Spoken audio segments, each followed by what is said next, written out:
Hi everyone, this is Randy from BibleBuyingGuide.com. Today I'm taking a look at the Abide Bible Journals from Thomas Nelson. These are in the NET Bible translation, and they're available in multiple sets, 5 different sets, and I've got the Epistles and Revelation, and they're also available in individual volumes, and I have the book of Genesis. Now, each one is in a paperback with a gold full cover, and the covers are different on every one of them. Some excellent artwork on all of them, which I like the look of the artwork on these. They stand out in a good way. They're a paperback, but they're also sewn bindings. These are made in China. Starts with a little information on how to use the journal. The typeface is by 2K Denmark. That was designed for Thomas Nelson's NET editions. And then some information about the NET and about how to use the journals. And then we get into it. Like most journals, the text is printed on the left side, and we have line pages on the right side. This is 100 GSM paper, and it's made for writing. This is excellent paper for writing. Really thick, not much show through at all. Has the kind of rough texture that you would expect for writing paper. The lines are faint, but they're there, so they're very useful. The text is 12 point, has about 12 words per line, with lots of space between the lines. It's in a single column paragraph, and it does include poetic setting, and it also places Old Testament quotes in italics, with bold for the most significant. These do not include the translation footnotes. Now, what makes this an Abide journal is that it uses the information from the Abide Bible, and that includes the book introductions. Now, the introduction is a shortened version of the introduction. The first section is here, but the next 2 sections are not.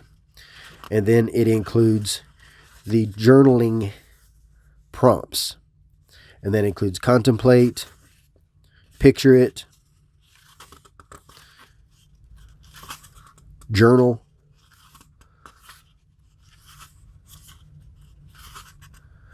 and praying scripture. They did remove the part of the prompt that was redundant, because some of them had an introduction to the prompt, and it was the same introduction every single time. So they removed that, and I'm glad they did. The only ones they did not include are the ones that focus on artwork, because there's no artwork in here. This is a standard size journal. So we're looking at 5 3/4 by 8. Most of them are around 1/8 to 1/4 inch. I have written a little bit in this one. Not much, but just a little. And I was using a Sarasa marker and a pencil. And there's my journal. And then on the other side of the page, you can't even see that there's any writing. It doesn't show through at all. Here's how it looks compared to the New King James. Same paper, same size. And of course, the main difference is that the New King James includes translation footnotes, and the Abide includes the Abide prompts. And then also, let's take a look at the Abide Bible. And we'll just take Romans, since we got it right there, and see how they compare. Look at the information that we have. It doesn't include the artwork, the engage through art, and that's to be expected. I would like to see that in there. That would be interesting, but I understand why they didn't put it. We have the book introduction, which is the opening portion of the introduction, and then it ends there. This one includes all that opening portion, but then it also includes historical and literary context and prepare, and those are not included here. And then we have our text, and the text in the journals is actually larger. And then here we have picture it, and And as you can see, this shows prepare. That's removed. That's the same information every time. So there's really no reason to put it in here. But it does have picture and pray, and it is word for word. It's all there. None of the prompts are missing. So there's contemplate. And it includes all the elements: read, meditate, pray, and contemplate. And then praying scripture. There's that one. And each one of these gives you a passage and then some information.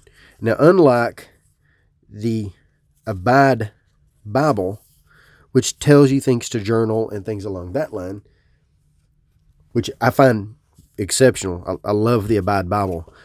But unlike the Abide Bible journals actually give you the space you need to do the things the prompts are telling you to do. And I like that. So praying scripture gives you a passage to read and then some information and a little prayer. Contemplate has you to read, to meditate, to pray, and to contemplate. Journal gives you a passage and some points to journal. Some questions to answer, that sort of thing. I find them helpful in digging into Scripture. They don't really tell you what to believe. They just guide you into engaging with Scripture. And that's the whole point of Abide. And I like that.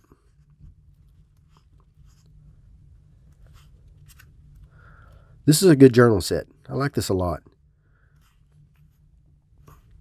I like any kind of journal set or any kind of devotional or anything along that line that prompts you to dig deeper into Scripture. And these do that. These do a good job at that.